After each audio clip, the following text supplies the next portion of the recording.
Hey y'all, I'm Jaha Zainabu and welcome to Storytime with Jaha Zainabu 12. I'm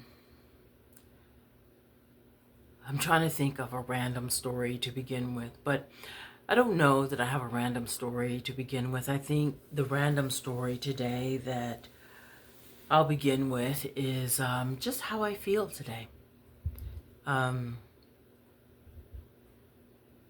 Yeah.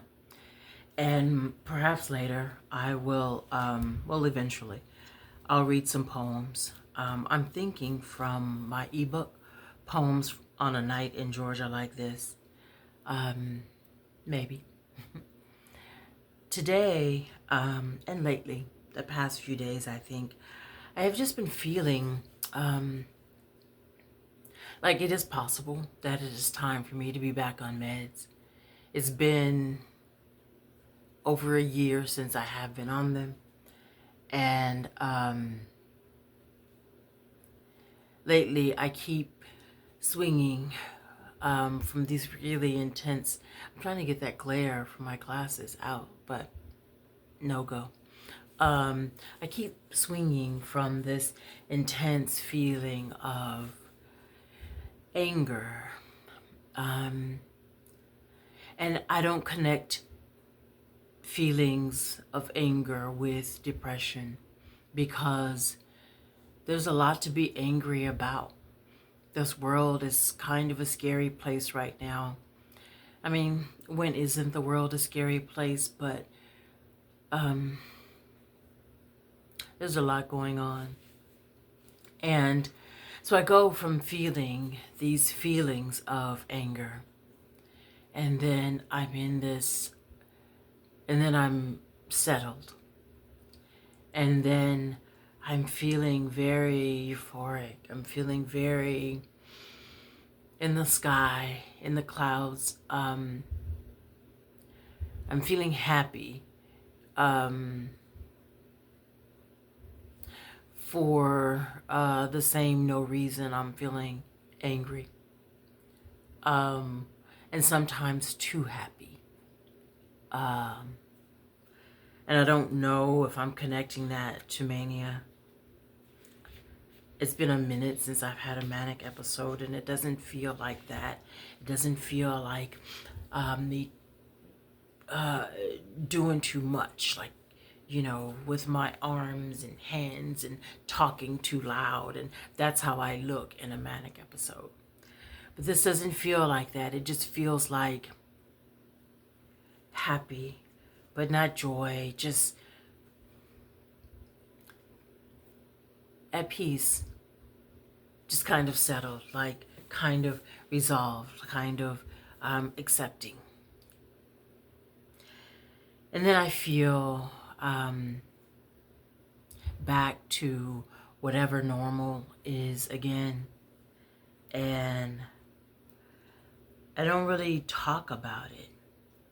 I don't really talk about it. I think probably the most expressive is right here in my room, on this camera. And I make the videos like no one is watching. I make the videos like no one is ever going to watch. I think I am just storing my stories and thoughts and feelings for someone someday to view.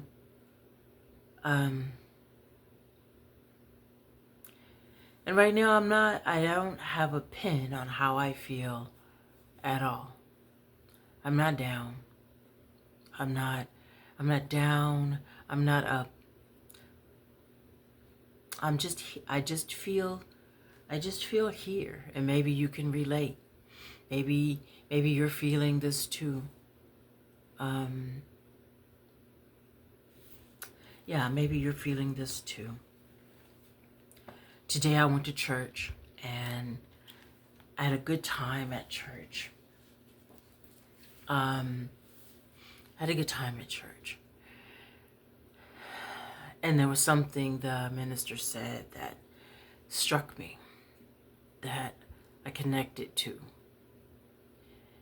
And he said, like, in spite of everything, you're still standing. And I thought about that, and I made this mental list as he was speaking. And I thought, it's true. In spite of everything, I'm still standing. In spite of any breakup, in spite of all the breakups, I'm still here. I'm still standing. In spite of the eviction, I'm still here. In spite of the repossession, I'm still here. In spite of the bad relationships, I'm still here. In spite of all the ways that I have been bad and wrong to others, I'm still here. In spite of the embarrassment, I'm here. In spite of the homelessness, I'm here. In spite of the hunger, I'm here. In spite of the criticisms, I'm here. I'm here. Like nothing got me. Nothing took me out. Nothing was that big. And it all felt that big. Doesn't it all feel that big? Well, it all felt that big, and none of it took me out. Because I'm still here.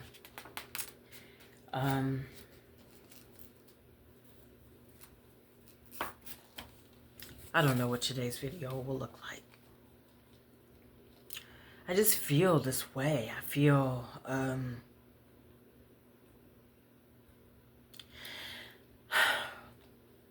feel this urgency to tell my stories. I feel an urgency to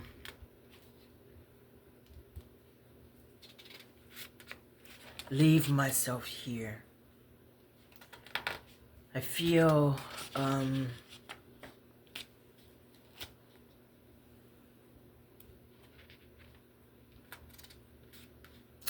this poem is called Recite. Read me a dangerous poem. Sit down next to me. Let it dragon from your breath. Tell me the forbidden ways you love. Stutter under the ceiling fan. Drift away in reverie of our last sex. Lose thought in ferocious freestyle. Then nail it to the bed frame so that I have a piece of you to hold.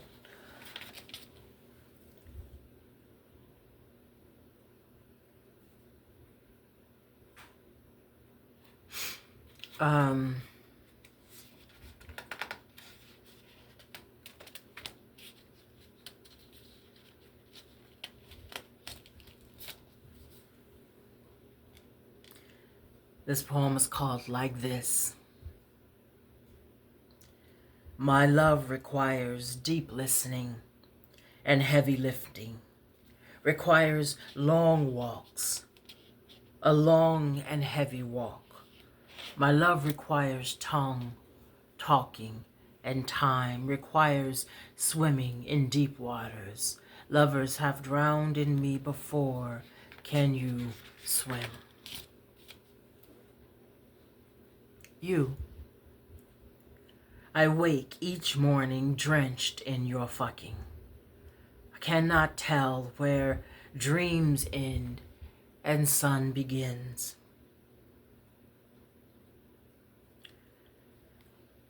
I am soaked, silly from your baritone. I beg you to inhale me in pieces. Swallow all of me slowly, leave nothing behind. Take this breath that pants your name at the thought of the pressure of you on my belly. Take these arms, this nose, these fingernails and toes. What need have I for my knees and sweet thighs? I rush to bed each night, My head brick on the pillow, under sheet and cover, my mind all a wonder of what kind of lover.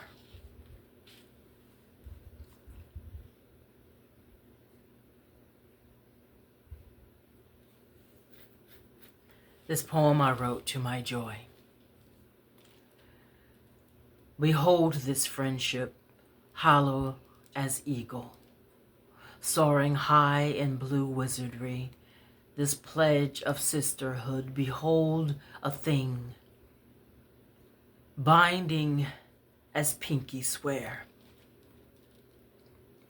Me and you, us never part, heart to art, we write ourselves free, painting red stories all over this town.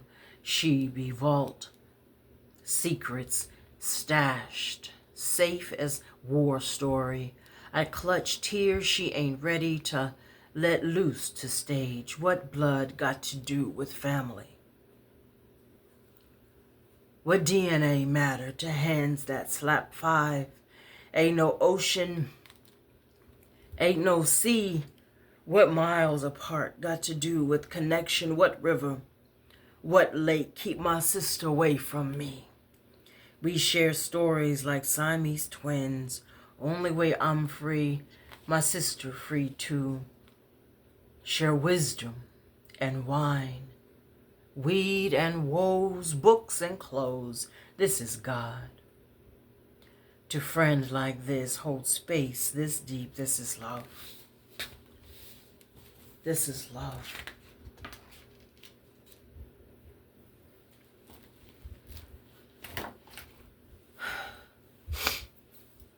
I feel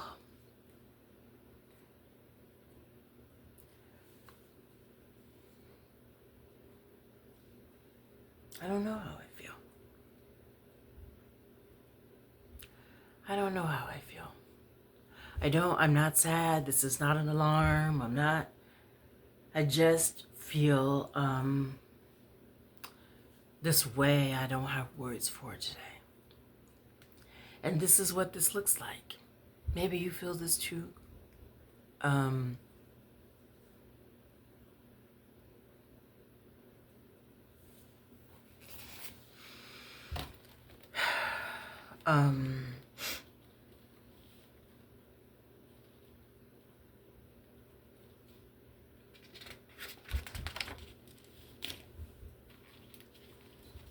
this poem is called Me. I am a handsome woman who knows longing and loneliness intimately. I am a silent screaming. I am a haunting unknown. I have come from a line of lightning pepper women unafraid of speaking truth. My grandmother's grandmother was known for looking the devil square in his face. I have no poems about the devil. I talk to my ancestors every night before I sleep. They tell me to lift my head and straighten my back. They tell me to keep swimming.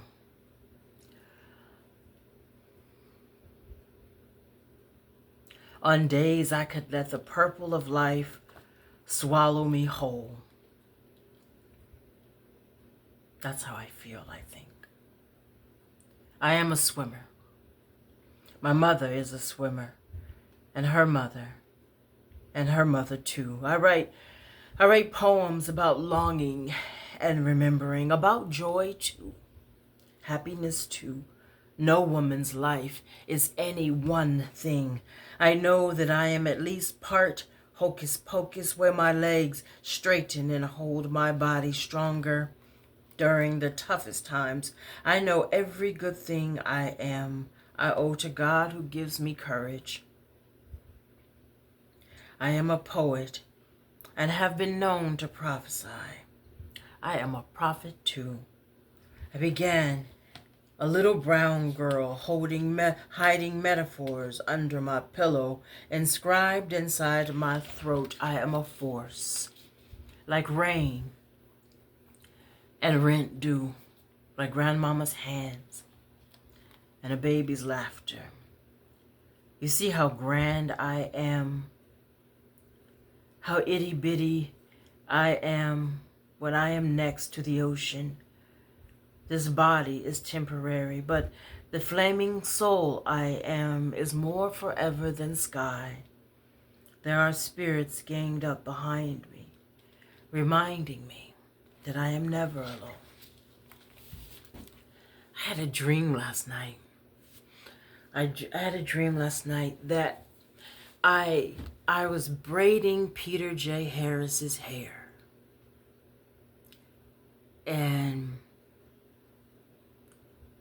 Peter has passed on. And Peter is a missing. That makes a big difference in our lives as LA poets. But I was braiding Peter's hair, and we were outside on a porch. And when I met Peter back in 92, 93, when I first got to the world stage, he had enough hair for me to braid, actually. But after that, he cut his hair and he wore it short. So I only remember him with a lot of hair when we first met. But in the dream last night, I was braiding his hair. And Peter had fine hair, like straight, kind of fine hair. And so I was braiding the hair, and I was trying to add extensions on his hair, like in individuals. And I'm not a braider, but I was braiding Peter's hair. And this story is not going to make sense. It's going to make as much sense as dreams make. And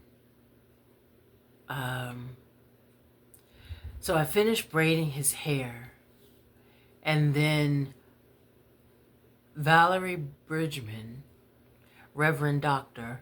Valerie Bridgman, appeared in the dream. I don't know why or how, because she doesn't know Peter.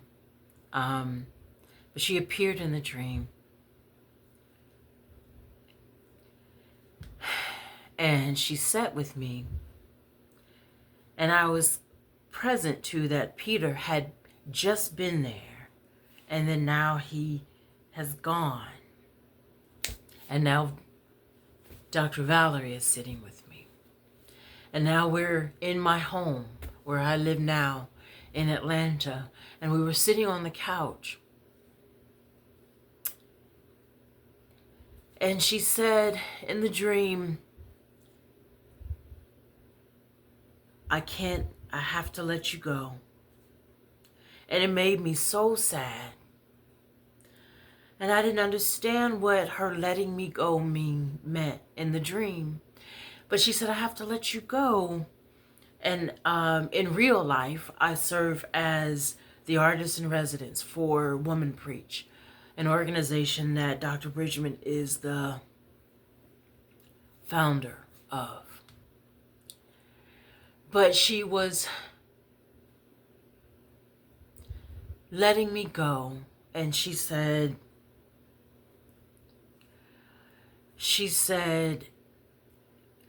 the braids in Peter's hair, and I don't know how she knew about Peter's hair, because she wasn't even there when I was braiding his hair, so it didn't make sense. But she said the braids in Peter's hair, the braids are all falling out. The braids are falling out, and I just can't. I have to let you go. And I don't know why she kept connecting it to Peter's hair and the braids falling out, but she did. She kept standing on that. And she said, I have to let you go. And I kept saying, but Peter's not even here. Peter's gone. Peter is gone. He's not even here. And she said, then just go.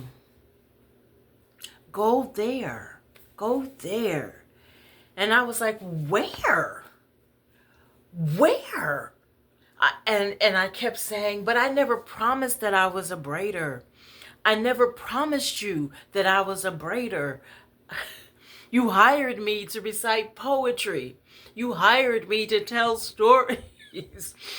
So I kept, and I'm pleading and I'm pleading and pleading. And she kept saying, go there. Go there. The braids, the braids aren't, your braiding is not going to work here. It's not going to work here. And I said, but I'm not a braider. And I kept sticking to that. I kept sticking to that I'm not a braider. And I didn't understand why she would let me go.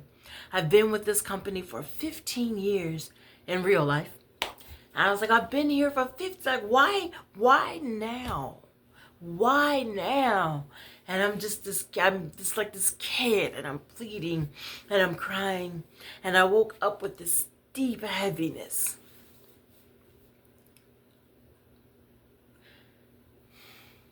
Who knows? Who knows what it means? In real life, Dr. Bridgman has not called me to say that I have been released from my little position. She has not called me to say that. But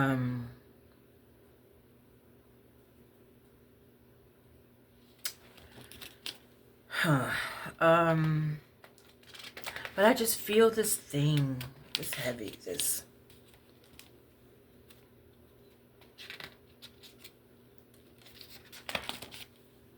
This poem is called We Are the Revolution. You cannot spell revolution without women. Without grown women who eye each other in the market aisles. Women ready to shut it down and start it up. Do you know what it is to be grown, black, an artist, to be young, brave and brilliant? It is to be resilient. It is to be witch. Do you know which witch you are? Do you see these fingers cast spells? To be revolution and woman is to conjure. It is to know and believe. To be woman and revolution is to start fires and spread peace. It is to chant, march, fight, to yell and scream. It is to whisper and pray. There is no revolution without the trouble we bring, without the noise we make, without the pieces of ourselves we leave. To be woman and revolution is to dance. It is to let our bellies wiggle, to wave hands and hold heart. It is to know the lives we have saved with our words, with God's words, with our feet, with our jelly, grits, and biscuits. We are healers. We are brave. We know tomorrow speaks to us. There is no revolution without our words and ways, without our food and fire and freedom songs. We are seers. We are speakers. We tell lives. There is no revolution without our visions and predictions. Are you grown? Are you ready? Do you know how grown, ready, and brave you are? Do you know what love is? Are you afraid to love yourselves? Do you know your breasts so fine? Do you know your legs and thighs? Can you look into your eyes without a mirror? Can you dance without a partner? Do you know the revolution you are? Do you know what it is to glide, to feed a family on $1.99? Are you ready? Do you know what it is like to not be loved except from your own black skin? How you gonna spell revolution without love, without revolt, without courageous women like us.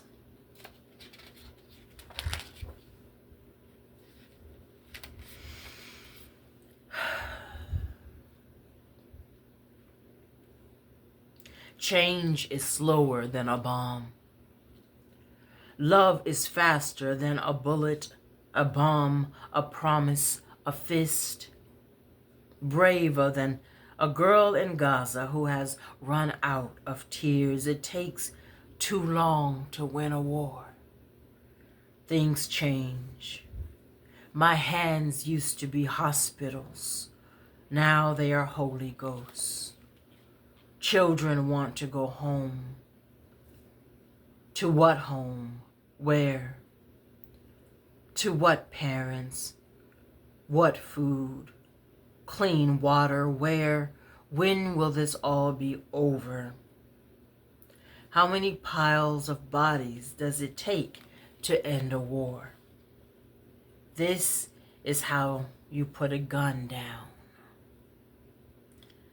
A lullaby is different from the thunder of buildings crashing to ground. This way that it is not God's way. We are in the throes of great transition, man. How long is this going to take? How many voices and fists need to rise? How many must die?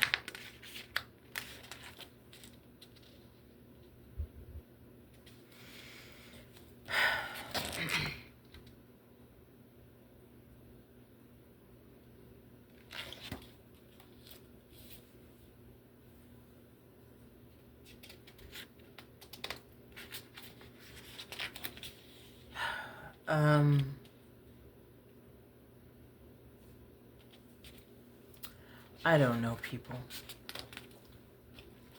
I don't know. This poem is called Again, Again.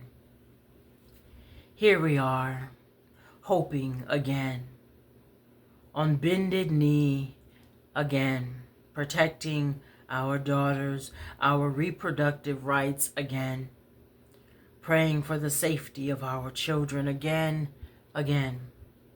It feels hopeless again.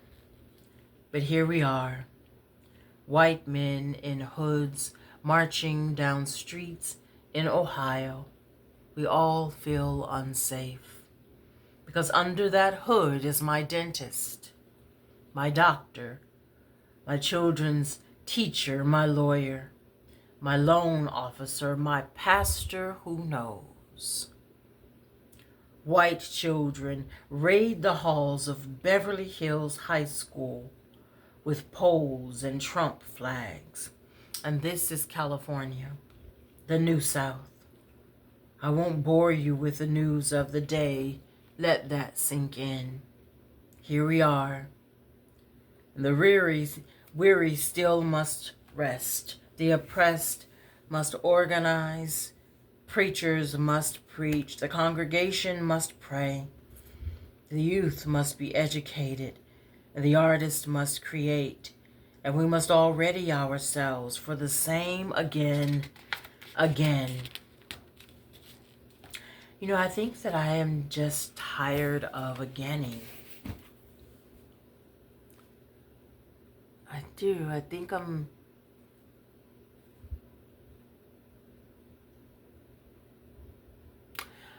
I just am tired of again.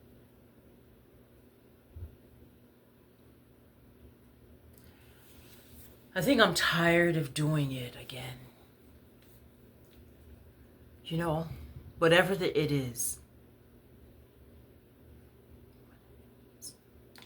I think I'm tired.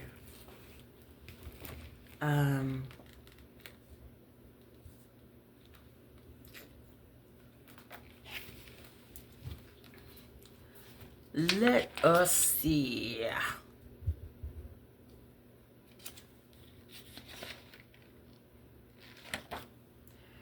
This poem is called Because Love. I believe in love and the thunder that happens when body meets body and knows itself as itself. The way rain keeps racing to grass in April, we do that. Reach and fall and dare to be bigger and more dangerous versions of ourselves. This is how God gods through this stomp, this mesh, clash, clang, this force we have so planet, so must, so magnet, we sticky together so gum. Molecules cannot rest, feather in our gap, even when we are far apart. This is love. Far apart together. This is how we human, when we are not thorny, afraid of how sky we are. We are bodies of water, walking around, waiting to spill on each other. Spill all the love, fire, ooze, lava, ice, blood, ready to rainbow all over this garden.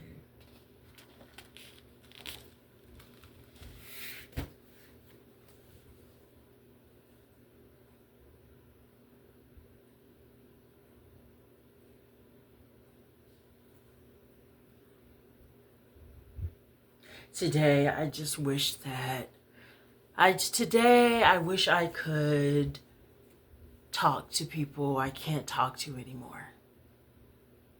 I'm missing friends I had that I don't have anymore for whatever reason.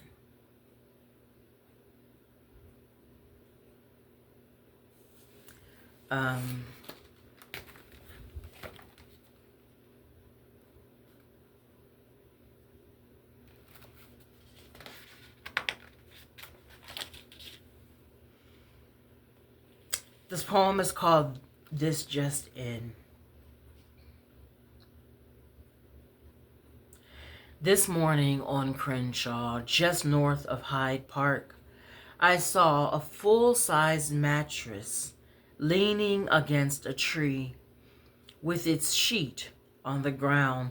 Both mattress and sheet were covered in blood and holes. Blood and holes is not a poem. Blood and holes is a cry. Blood and holes is a knees bent, a wailing. Blood and holes is at least an emergency. A cautionary tape, a breath sucked out. A bloody mattress and sheet against a tree outside a motel on Crenshaw Boulevard where our babies walk to school cannot be counted common. Hey, you want to see where somebody got smoked? $2 extra, I'll show you the sheet. Blood and holes is not a neighborhood game. Guess whose mama didn't come home? Whose brother is missing a gun? Run, get your science kit and DNA tabs. Winner gets free Del Taco for a month.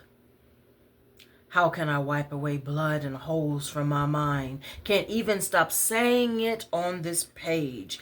Blood and holes, blood and holes, blood and holes. You say it enough times, it will have a ring to it. Maybe put it to a beat. A blood-soaked mattress with holes becomes as much a part of the boulevard as the tree it is leaning against.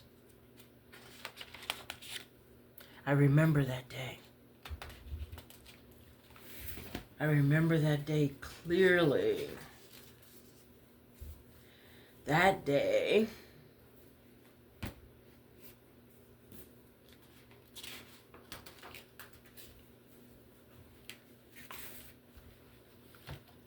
this poem is called Safe. He holds the loud of my love safe in his protest. Careful as a boy with a bubble and a sword. I think I read this before. I don't feel like reading it again. I don't.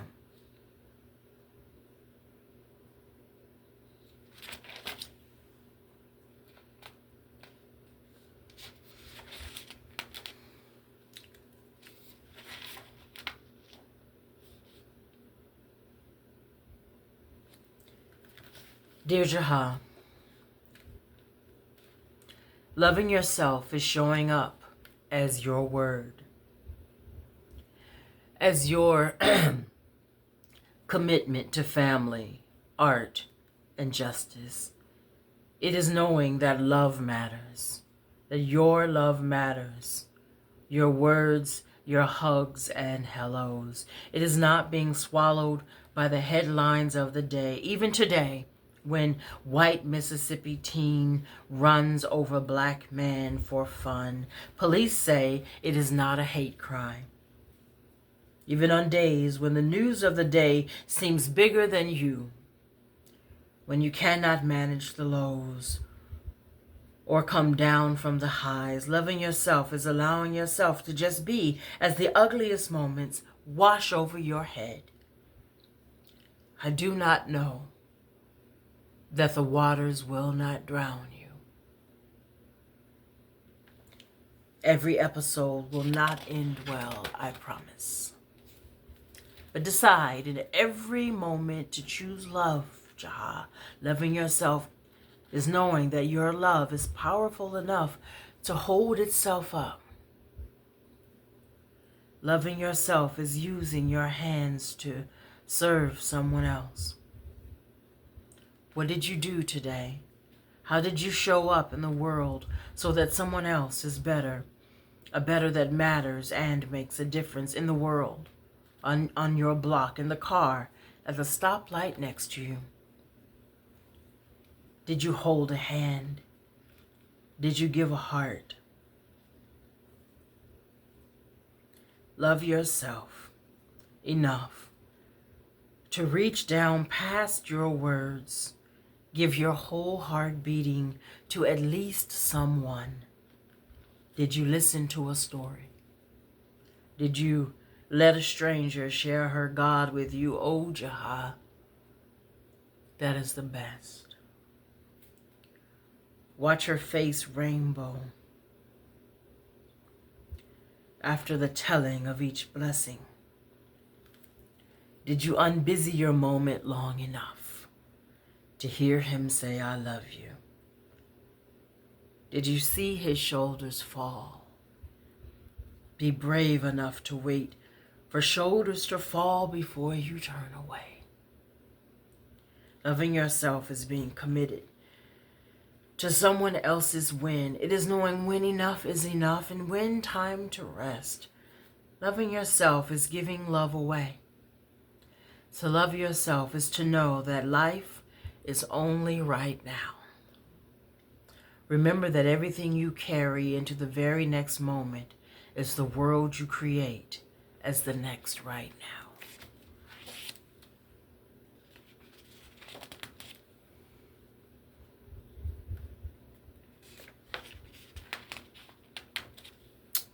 This poem is called Fear Factor. I don't know the solution. As if it could be as simple as that. I don't know all the facts or the statistics on how many Crips to cops, Bloods to babies, blacks or whites, Mexicans or Samoans. I have stopped keeping track. One was too many. I don't know how many guns out there or which are most deadly. What do I know from guns anyway? 2244. I was never good at math. I am a poet, a mother. I paint fire acrylic murals of big-head, gap-toothed boys with pants pulled up and arms too long, wrap around the sun and back to mama for biscuits, and two tall knock-knee girls with pigtails and barrettes.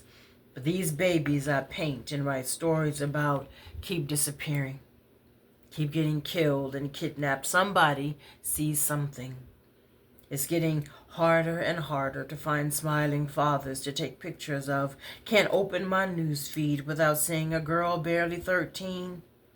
A boy just turned 20 shot. Killed. Gone. North Carolina, Washington, D.C., Jersey, Philly, Compton, Long Beach, Inglewood, Watts. There must be somewhere we are safe. This is not God's plan. What good are these words? What good are pictures and stories? And so what about art and ponies? Rainbows and roller coasters when no one wants to ride? When there is always a funeral to attend, posters to spread about missing, about murder, about last words, and I should have held him longer, kissed her forehead again. See, missing posters are for cameras and handbags, not boys and babies, not girls and teens, and maybe stricter gun laws will work, and maybe they won't. Perhaps it's all bigger than race and the government. I don't have any answers. I am just a poet, a mother, holding my son too tight every chance I can.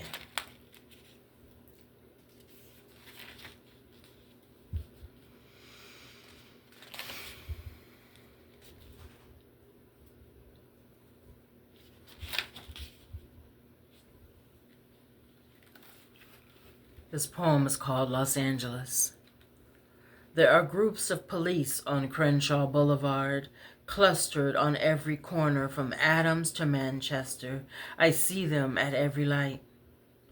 On motorcycles, in cars, two stern faces in front, two in back. Cops don't ride to a car. This is not normal. This is not protection. This is punishment. We do not feel safe. The helicopter above will not stop back and forth. This is wake-up call. This is do not sleep. This is we will tell you when to rest. At the light, at Stalker, a Monte Carlo pulls beside me, bass thumping, lyrics screaming, give me half a chance, I'll beat that pussy up. And why would anyone want to beat up pussy during time sensitive as this? Bean pies for sale in the middle of the street. McDonald's, Burger King, Taco Bell, liquor stores, hotels, Lamert Park. News vans waiting for us to set this bitch on fire. We haven't been known to break motherfuckers off before. Today, we are as peaceful as we can be. Avoiding eye contact with one time. Don't start none. Won't be none. We find scriptures to quote. Rap lyrics to spit. Poems to recite. We spend $15 for 2 pair of leggings at the shop and save. We find ways to let the moments pass. Something will give. Someone will break. This is a circus. We walk tightrope on the street, arms outstretched, trying not to fall.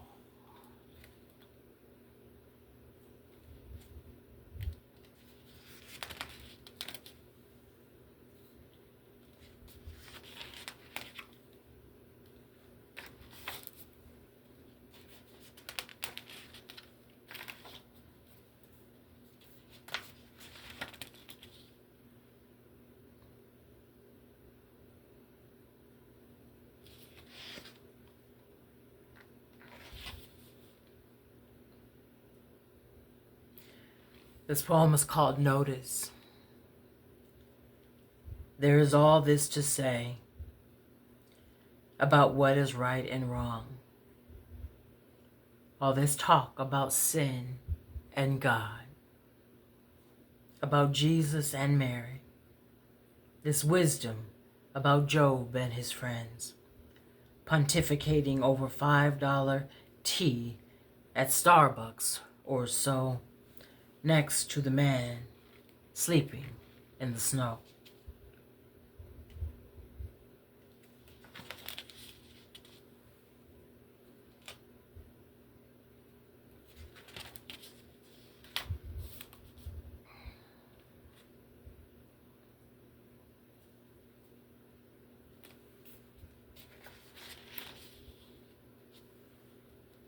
I just don't feel like reading these poems right now. This poem is called Dry Sheets. They met in a laundromat, would you believe? Went out in the valley on Magnolia and Cahuenga, on the corner just south from where Brother Hassan used to be selling bean pies. And something special was bound to happen over there because you hardly never see Muslims in the valley. And I don't know why, though, because we like bean pies just as much as the brothers and sisters over the hill. And we showed need whatever it is God got to give, God, Allah, Jesus, Muhammad.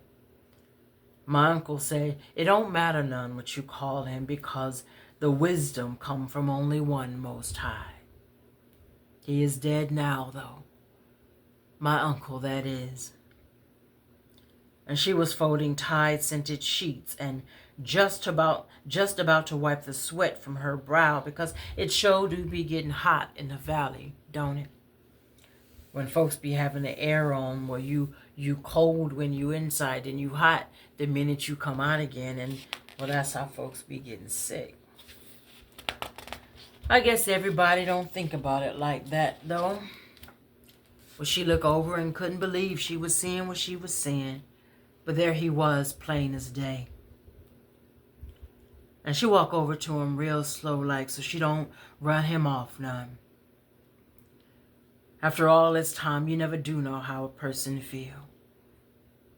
She looking much older now. It's been so many tears ago. Her face stained with Crenshaw and Vernon all the way over to Long Beach Boulevard, going down south to San Pedro and back up through Watts and every other road she'd been down calling his name. Ralph Edward. Ralph Edward.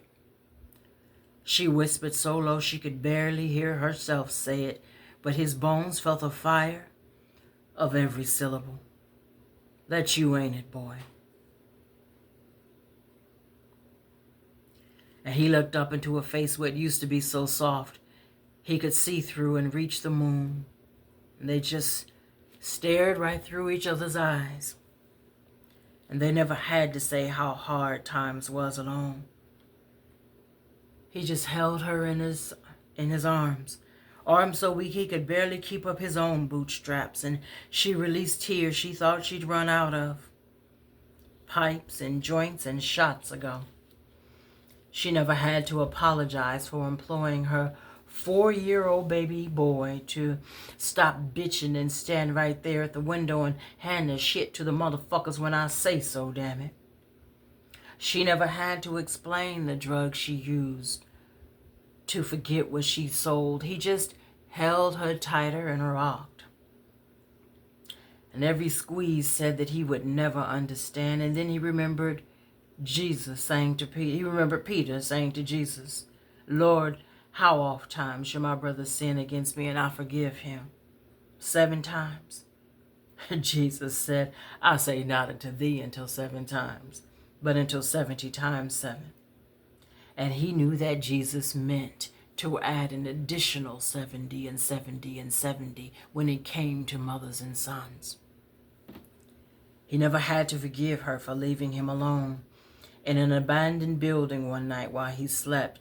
He was only 7, but 20 years have gone by now since that day. What could be said after all this time? They just held each other in a laundromat. Went out in the valley on Magnolia and Cahuenga.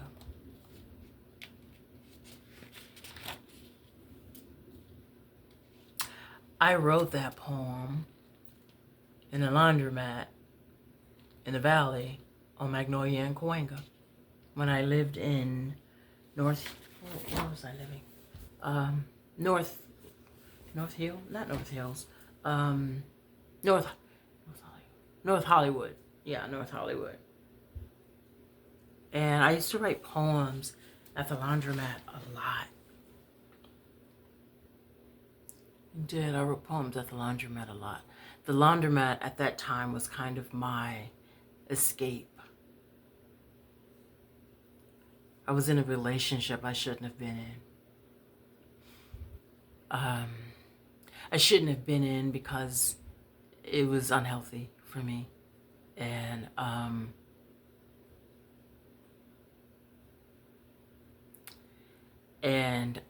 the truth is I was in survival mode.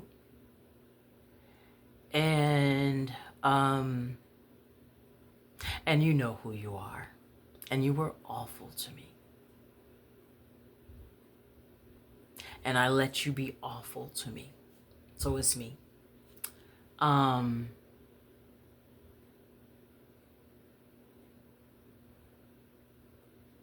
It's expensive, the rent we pay when we don't have a place to go. You know.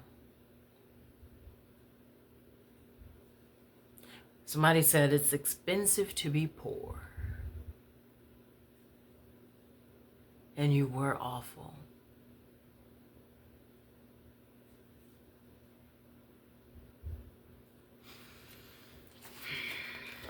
Uh-huh.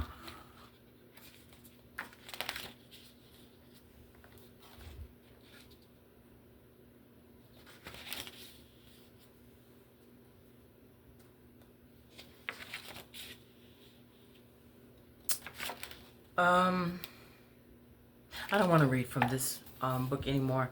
I have a, I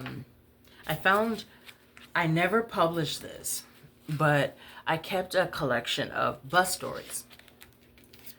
And some of them are quite interesting. Some of them are not. Maybe that's why I never published it.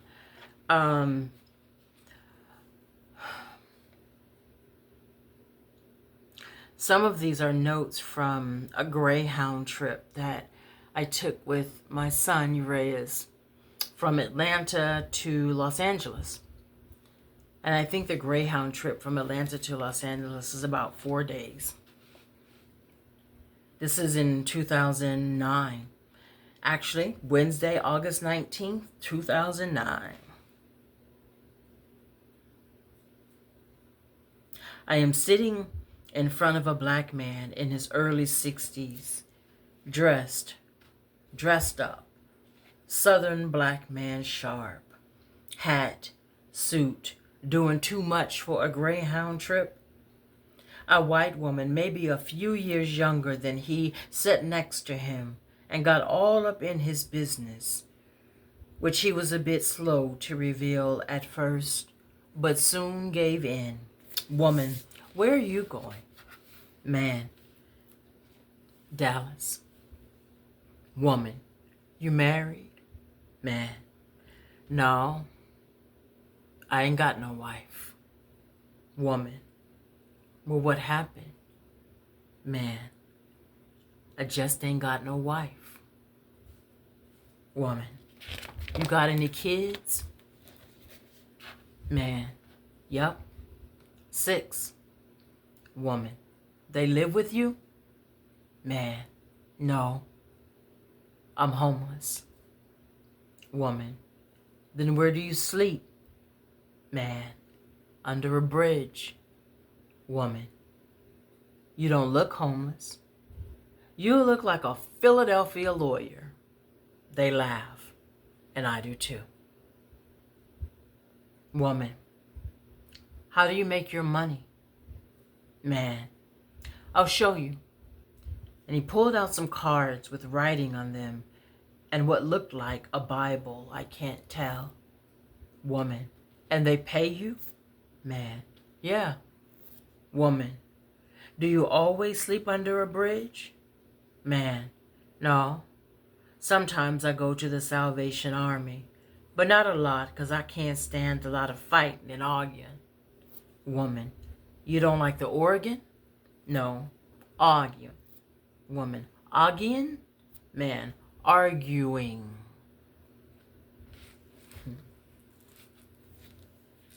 She was really in this business too. That was actually doing a lot. Yeah, that was doing a lot. Thursday, August 20th, 2009.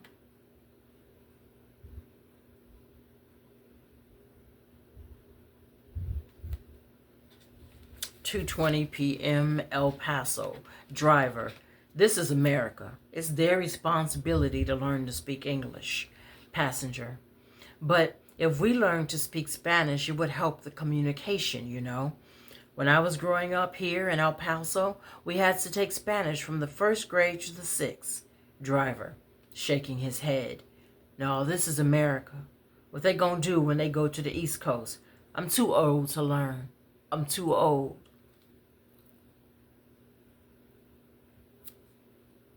Driver. The driver is on the microphone. Some of you speak English and act like you don't. Not knowing how to speak English won't excuse you from the rules. The bus driver. The driver was doing way too much. Let's just say that.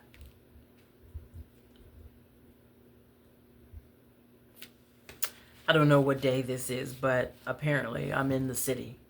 A lot of my bus stories begin on Crenshaw because Crenshaw is a main street in LA, and going up and down Crenshaw, you can transfer from Crenshaw and get on any bus.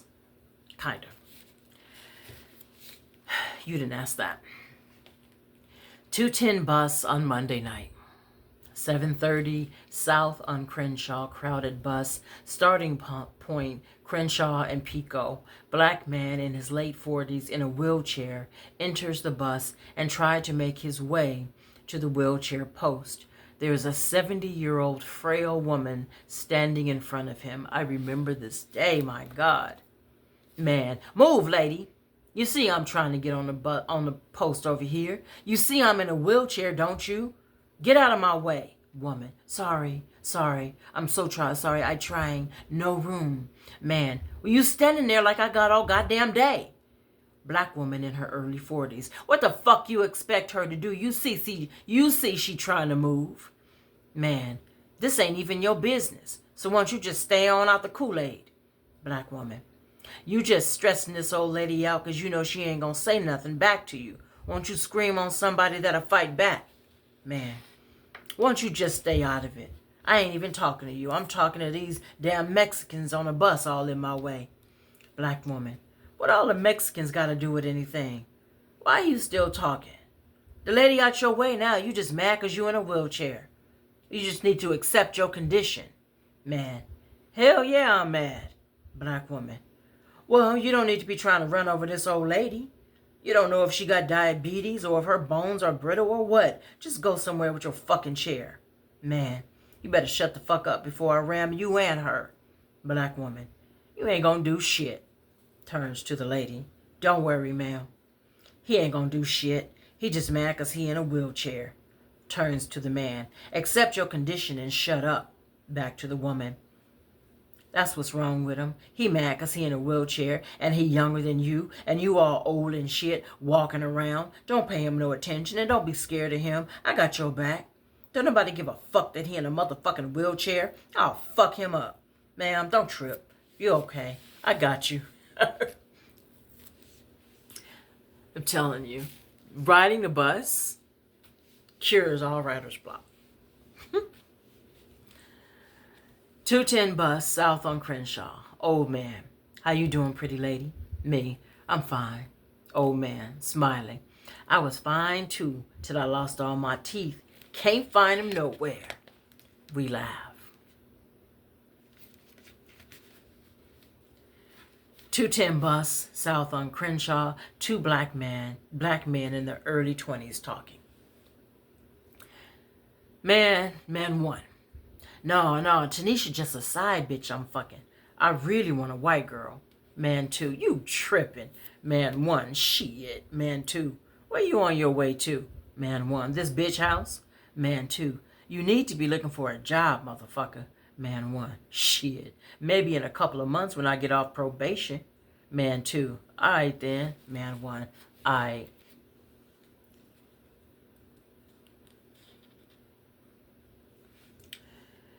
2:10 bus south on Crenshaw. The young woman sitting across from me is wearing short shorts. She looks to be about 19 years old. She looks like she's black and white. Her age and ethnicity are only important because I like to include those facts. Why are her shorts so relevant? Because she is wearing an ankle bracelet. Yes, from the police, not the jewelry store. I don't think I've ever seen one before that wasn't on TV. I don't want to stare, but I'm a writer and am filled with questions. What did she do? Alcohol? Drugs? Is she on probation? Why? For how long? None of this is my business, but what else is there to do while riding the 210 south on Crenshaw, headed to Slauson Ave?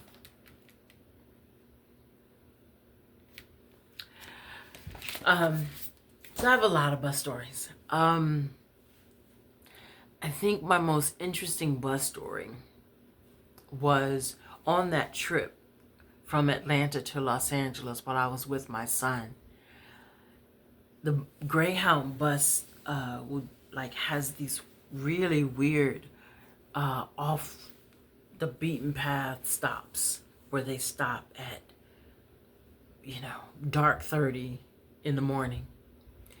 And one morning, I guess it was about 3 o'clock in the morning, and the bus was dark, and we were about 20 minutes away from the next stop. And the next stop was this who knows what town we were in. And it was just like a one of those little gas stations with 1 or 2 pumps. And that was the stop. And you just get out and it's pitch black and it's scary dark. And so we're riding along, and not many people are about to get off there. But this one woman, a young woman, who was seated not far from me. So the bus is quiet, and her conversation over the phone is the only noise on the bus. And she's making a call, and she said, hey, I'm almost at my stop. And I guess whoever he is says what he says.